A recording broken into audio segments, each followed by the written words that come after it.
The air at the Miller Farm auction hung thick and heavy, a humid August cocktail of diesel exhaust, sweat, and the sweet cloying smell of decay from the old barn.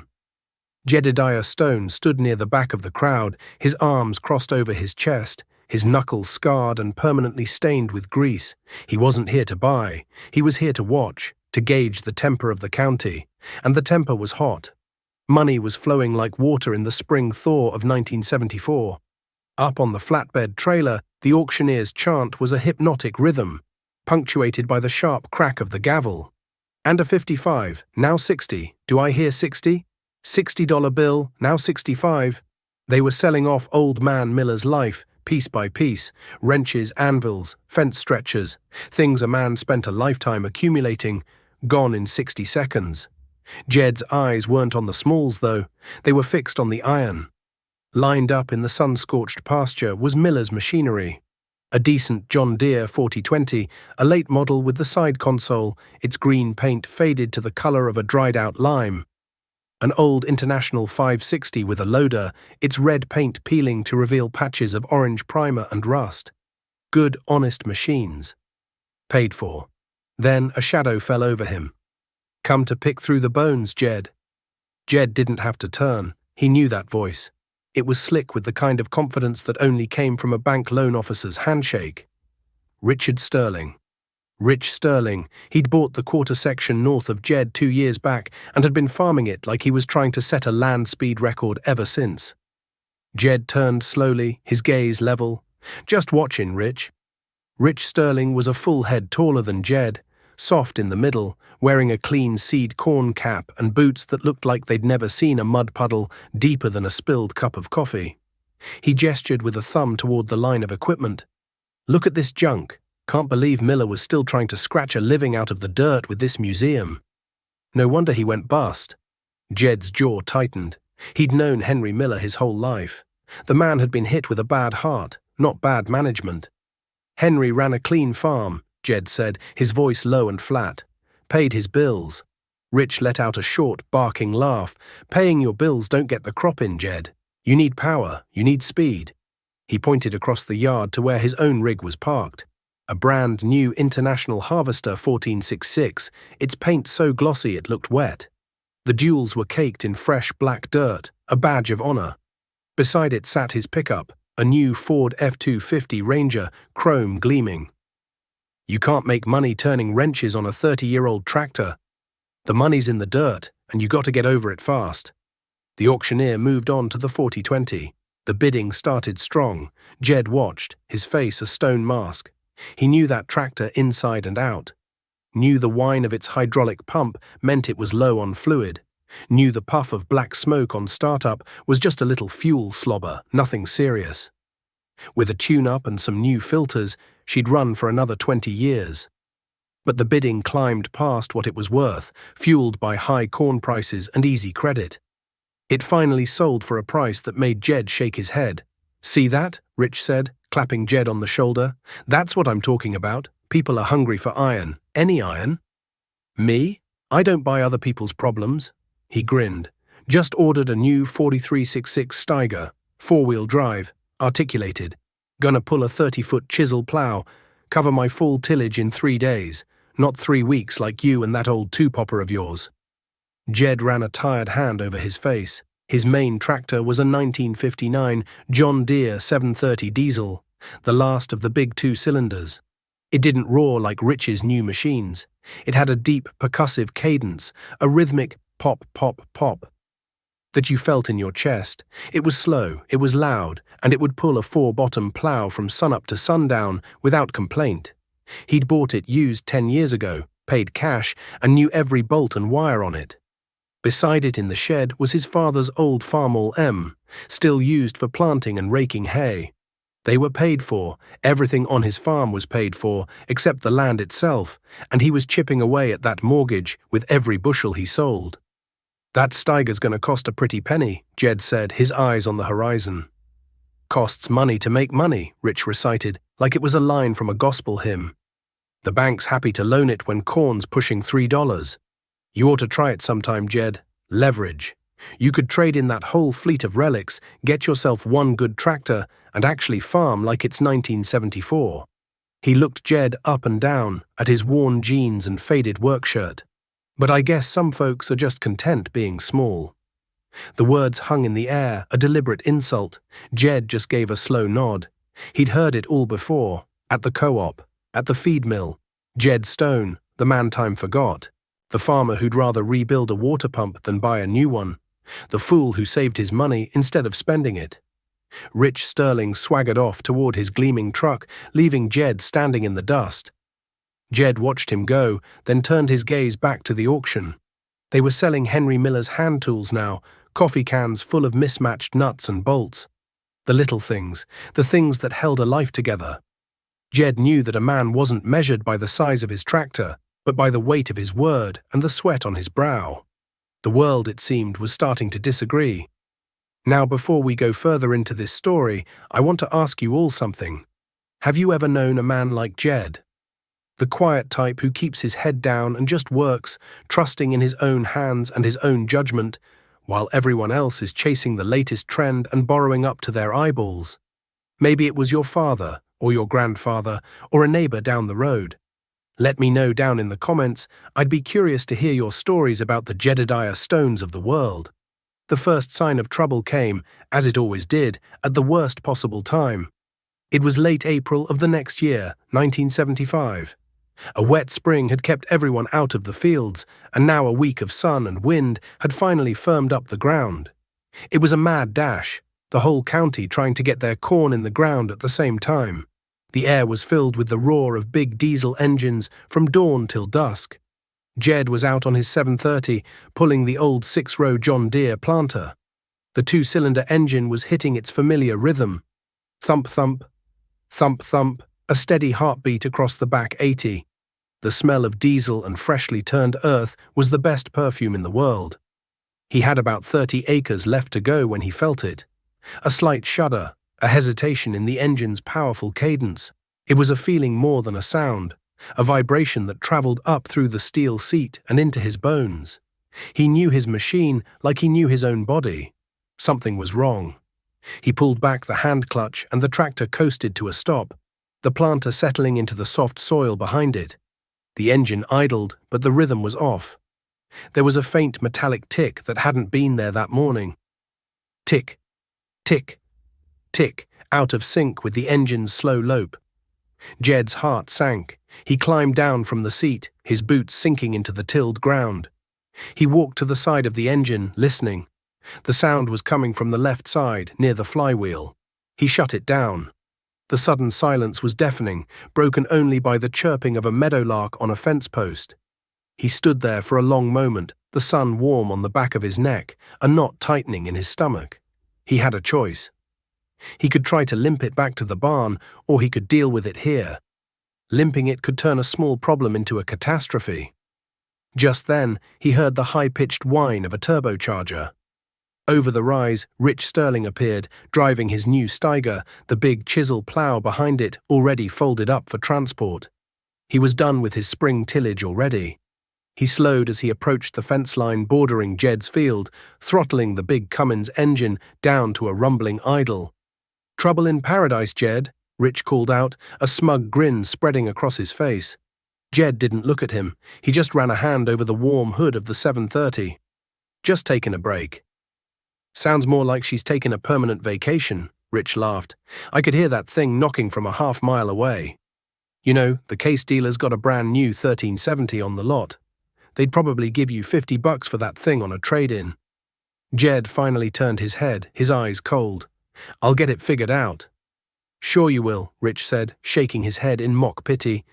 "While you're out here playing mechanic, I'll be sitting on my porch with a cold beer. You ought to think about what your time is worth, old man. Every hour you spend wrenching is an hour you're not making money." He pushed the throttle forward and the Steiger roared back to life, belching a cloud of black smoke as it lumbered down the road, leaving Jed alone in the quiet field with his broken tractor. The insult stung, but fear was a sharper pain. Rich was right about one thing: time was money, and the planting window was closing fast. He spent the rest of the afternoon diagnosing the problem. He pulled the valve cover, checked the rocker arms. Everything looked fine. The tick was deeper. It was internal. By dusk, covered in grease and frustration, he knew. It had to be a wrist pin or a connecting rod bearing. It meant splitting the tractor. That night, his wife Sarah brought a plate of pork chops and potatoes out to the machine shed. She stood in the doorway, her silhouette framed by the fading purple light, watching him work under the glare of a single bare bulb hanging from a cord. The big 730 was already separated, the massive rear end and transmission assembly standing a few feet from the front half, which was propped up on jack stands. The guts of the machine were exposed, a complex maze of gears and shafts gleaming with oil. "You should come in and eat, Jed," she said softly. "I'll eat out here," he mumbled, not looking up from the piston he'd just managed to wrestle out of its sleeve. He held it up to the light. There it was. On the connecting rod bearing, a series of fine concentric scratches shimmering in the light, scored. The bearing had failed. "How bad is it?" Sarah asked, already knowing the answer from the set of his jaw. "Bad enough," he said. "Gonna have to pull the other piston. Get the crankshaft turned. New bearings, new rings, new gaskets all around. It'll be a week if I can even get the parts." A week. In the middle of planting season, a week was an eternity. They'd be docking him at the elevator for late delivery. The yield would suffer. A week could be the difference between profit and loss for the whole year. "What are we going to do?" she whispered. Jed wiped his hands on an already black rag, the grit and oil filling the lines on his palms. He looked at the two halves of his tractor, the machine that was the lifeblood of their farm, lying in pieces on the concrete floor. He thought of Rich Sterling's words, of the laughter he heard at the co-op. For the first time, a sliver of doubt crept into his heart. Was he just being stubborn? Was his pride going to be the thing that finally broke them? "I'm going to fix it," he said, his voice quiet but firm. "I'm going to fix it, Sarah. It's what we do."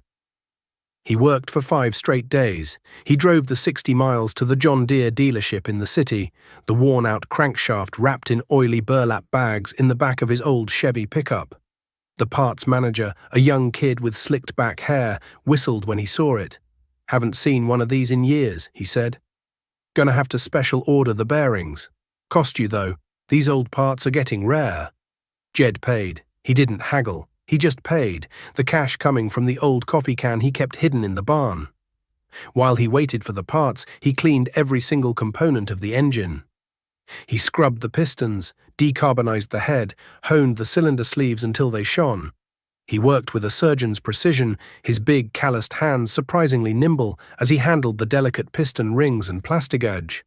The whole time, the weather held. It was perfect planting weather. And every day, Jed could hear the distant drone of his neighbors' tractors working from sunup to sundown. Every day, Rich Sterling would drive by, slowing down just enough to peer into the open doors of Jed's machine shed. A smug look on his face. The message was clear. "You're falling behind. You're finished." The gossip at the feed store was relentless. Jed Stone's prized tractor had finally given up the ghost. He was trying to patch it together himself because he was too broke to hire a mechanic and too stubborn to buy a new one. He was a relic, a dinosaur waiting for the meteor. On the 6th day, the parts came in. Jed drove back to the city, picked them up, and worked through the night. He torqued the head bolts in their precise sequence, adjusted the valve lash until it was perfect, and reassembled the fuel injection system. Finally, by the grey light of dawn on the 7th day, it was done. The two halves of the tractor were rejoined. The fuel lines were bled. He climbed into the seat, his body aching with a fatigue so deep it felt like it was in his bones. He took a deep breath, turned the fuel on, and hit the starter. The big flywheel turned once, twice. The engine caught, sputtered, and then roared to life with a cloud of white smoke. It settled into a powerful, even idle. The tick was gone. The rhythm was back, stronger than before. Thump, thump, thump, thump. It was the sound of victory. It was the sound of survival. He hooked up the planter and drove back out to the field he had abandoned a week earlier. He finished planting his corn that day, working long after the sun had set, the tractor's headlights cutting a lonely path through the darkness. He had lost a week, he had lost yield, but he hadn't lost the farm. And he hadn't lost a dime to the bank. The late 1970s rolled in on a wave of prosperity that fooled nearly everyone. The price of corn, which had seemed high at $3 a bushel, marched steadily upward. Land values doubled, and then doubled again.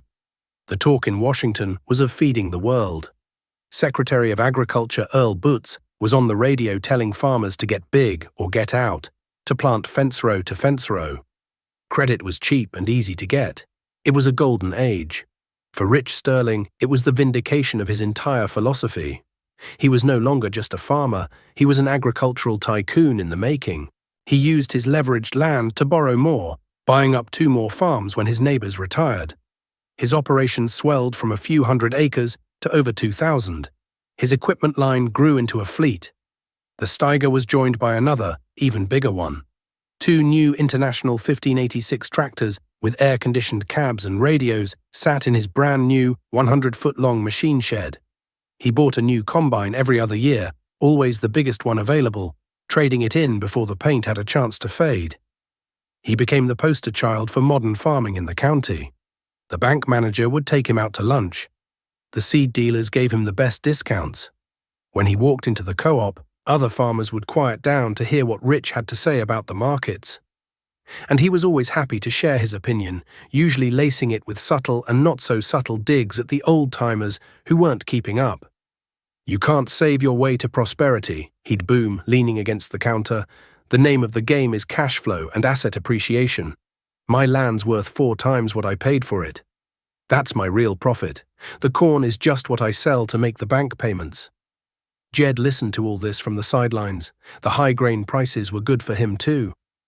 For 3 straight years, he made more money than he ever thought possible. But his reaction was profoundly different from Rich's. He didn't see the boom as a new permanent reality. He saw it as a gift, a rare opportunity. He took the profits and, instead of leveraging them, he used them to kill the one thing he hated most: his debt. He made huge extra payments on his land mortgage. He paid it off completely in the fall of 1978. On the day he made the final payment, he stood with Sarah on their front porch, holding the cancelled note from the bank. It was just a piece of paper, but it felt as heavy and as real as a gold bar. They owned it all. The house, the barns, the 320 acres of rich black Iowa soil.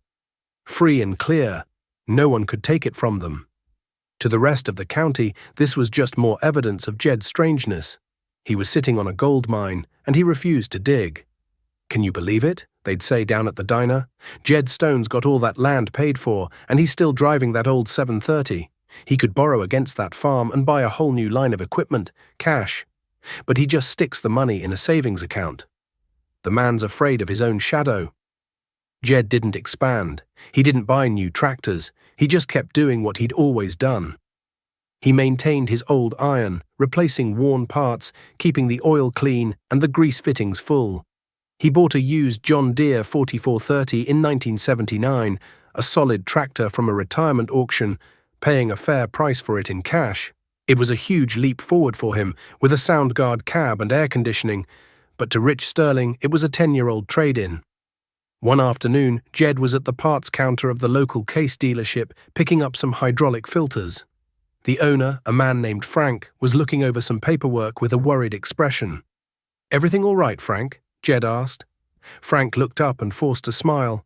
"Oh, you know, Jed, just paperwork." He lowered his voice. "It's the interest rates. The prime rate went up another half point this morning. It's sitting at 15%. Jed nodded slowly. He'd been watching it too. The news on the radio was all about inflation, about the Federal Reserve trying to cool down the economy. Every time the rate went up, it was like another turn of a screw. Just then, the door opened and Rich Sterling strode in, flashing a big smile. "Frankie, just the man I wanted to see. I need you to order me that new 2590, the big one, and put a set of jewels on it." Frank's smile faltered. "Rich, we need to talk about your line of credit. With the rates where they are..." Rich waved a dismissive hand. "Don't you worry about the rates. The price of land went up 10% last quarter. I'm making money while I sleep. We'll just roll the cost of the new tractor into the operating loan. It's simple." He noticed Jed standing there. "Jed, still keeping this place in business, buying parts for that antique collection of yours? You know, for what you spend on repairs in a year, you could make the payments on a new tractor. Jed just picked up his filters. These'll do me just fine, Frank, he said, laying a few worn dollar bills on the counter. He walked out of the dealership into the bright afternoon sun. He looked at his old, paid-for pickup truck. He looked down the road, past the gleaming new tractors on the lot. He could feel something shifting, a change in the wind. The golden age was ending. The sky was beautiful and clear, but Jed could see a storm gathering on the horizon.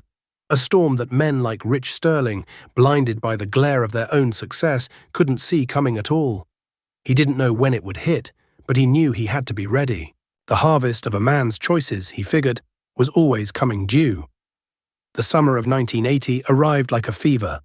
The heat settled in early, a dry, baking heat that leached the moisture from the topsoil and curled the edges of the young corn leaves. The sky, once a vibrant Midwestern blue, faded to a hazy, indifferent shade of white. Day after day, the sun beat down, and the rain refused to fall.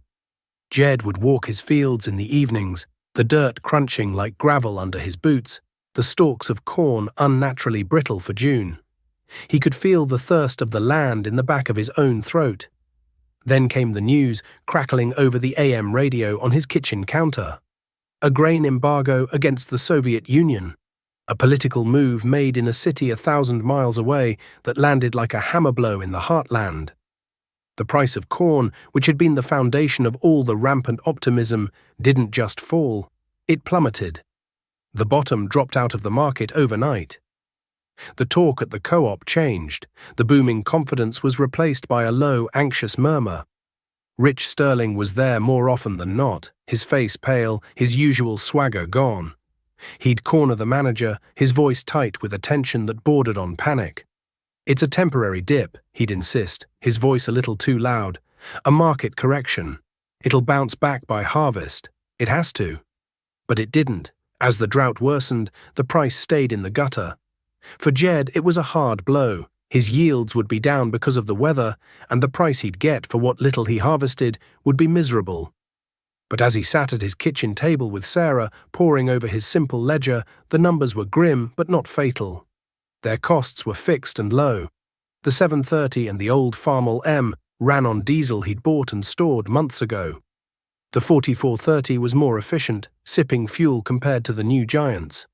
When a bearing went out on his disc, he didn't call a dealer. He drove to the parts store, bought a $10 bearing, and pressed it in himself, using the big vise in his shop. His only real expense was the seed and fertilizer he'd bought in the spring. They would lose money this year, but they would survive. For Rich Sterling, the situation was a catastrophe. His entire operation was built on the assumption of high yields, high prices, and low interest rates. Now, all three of those pillars had crumbled at once.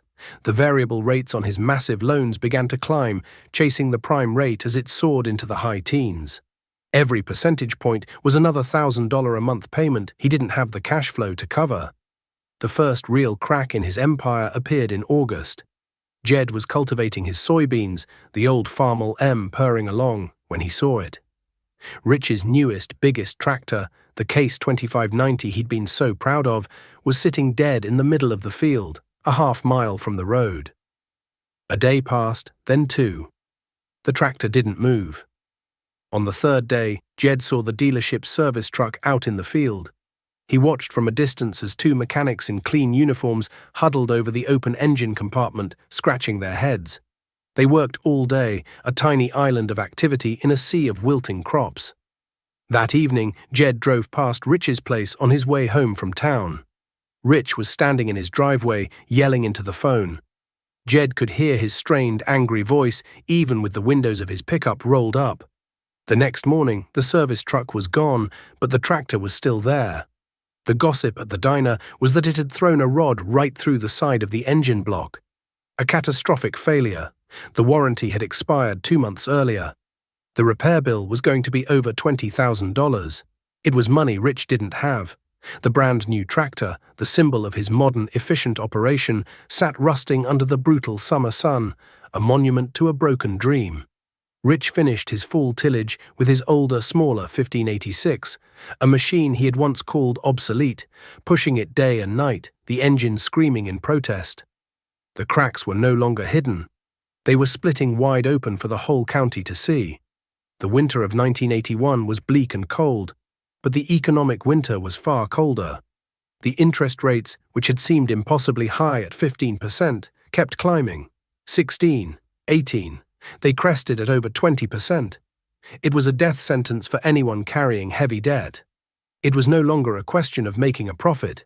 It was a desperate daily struggle to make the interest payments. Foreclosure auction notices began to appear in the local paper, first a trickle, then a flood. They were tacked to the bulletin board at the co-op, grim little flags of surrender. Good men, good farmers who had worked the same land their fathers and grandfathers had, were being wiped out. The machinery they had bought on credit was being repossessed. The land they had leveraged was being seized by the banks. Rich Sterling held on longer than most, mostly through sheer stubborn pride. He sold off some cattle. He took a second mortgage on his house, but he was bleeding out and there was no way to stop it. The price of land, his real profit, had collapsed. The quarter section he'd paid $4,000 an acre for was now worth less than $2,000. He was upside down on everything. The bank that had once taken him to lunch and called him a visionary now sent him letters with cold, formal letterheads and threatening legal language. The end came in the spring of 1982. The auction notice was printed in the paper, stark and black and white. Public auction, by order of the Farmers and Merchants Bank, the assets of Sterling Farms, Inc. The date was set for a Saturday in April. Jed went. He felt he had to.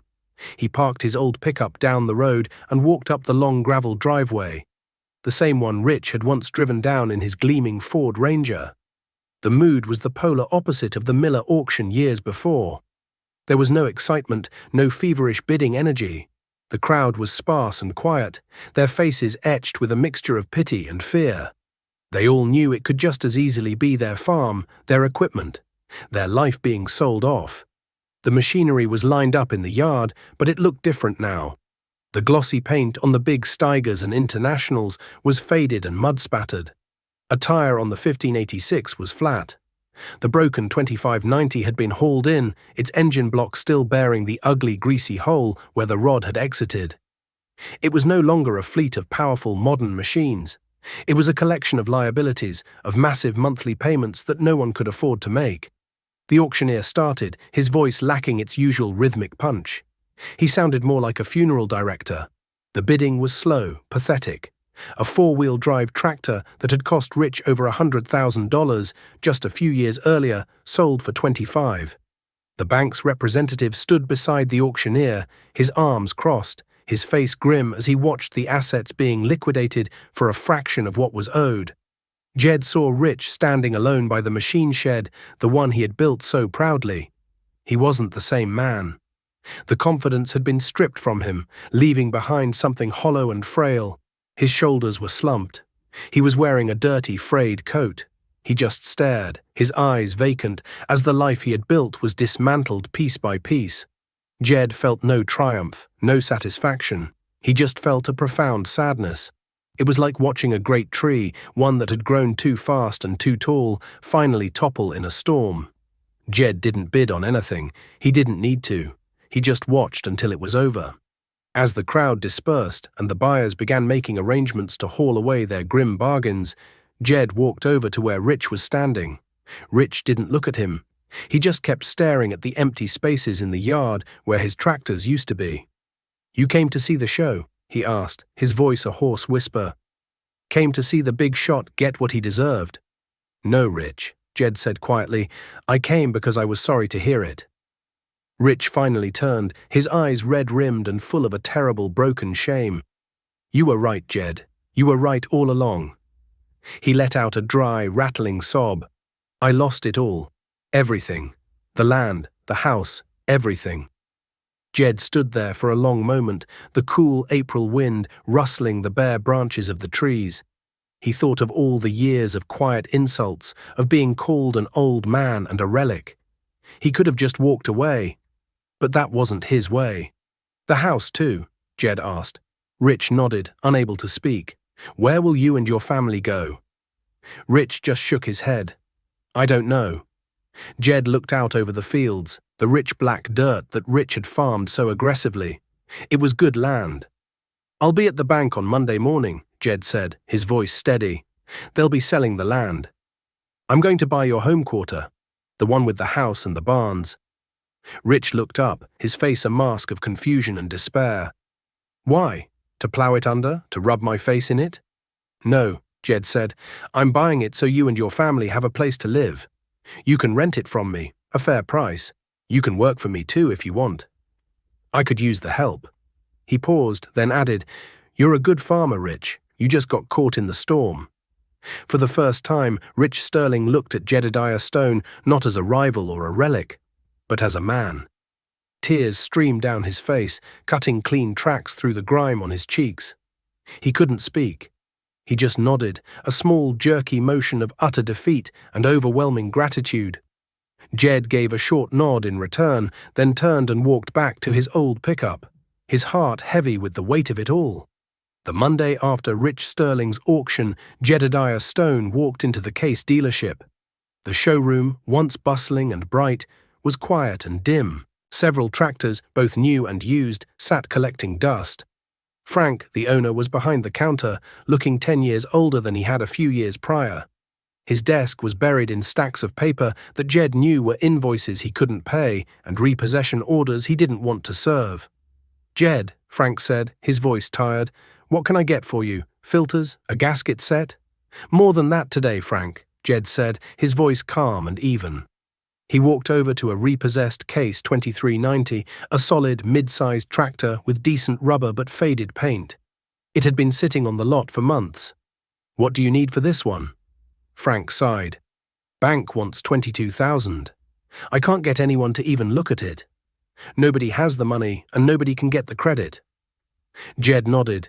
He walked past it to a John Deere 7720 combine, its green paint peeling from sitting out in the sun. It was another repossession. And that? 18,000, Frank said, a note of hopelessness in his voice. It's a good machine, just needs some work. Jed continued his slow walk around the lot. He pointed to a 6-row corn planter, a heavy-duty chisel plow, and a large gravity wagon. All of them were used, all of them were bank-owned. They were good, solid pieces of equipment that had been bought at the height of the boom and lost in the depths of the bust. He walked back to the counter. Frank was watching him with a curious, weary expression. All right, Frank, Jed said. The 2390, the 7720 combine, the planter, the chisel plow, and the wagon. I'll take all 5 pieces. Frank stared at him blankly. Take them. Jed, that's over $60,000 worth of iron, even at these prices. I can't extend that kind of credit. The bank they'd shut me down for good. Jed reached into the inner pocket of his worn canvas coat. He pulled out a small, thick passbook from the county savings and loan and laid it on the counter. I'm not asking for credit. Frank picked up the book and opened it. His eyes widened. He looked from the column of figures down to Jed and then back to the book, as if he couldn't believe what he was seeing. For years, while others had been borrowing and spending, Jed had been working and saving. Every dollar from every good year had gone into this account, earning quiet, steady interest. It was all there, more than enough. You're paying cash, Frank whispered, his voice cracking with emotion. Cash, Jed confirmed. You give me a fair price for the whole lot, Frank. A price that helps you clear these off your books and keep your doors open. And I'll write you a check right now.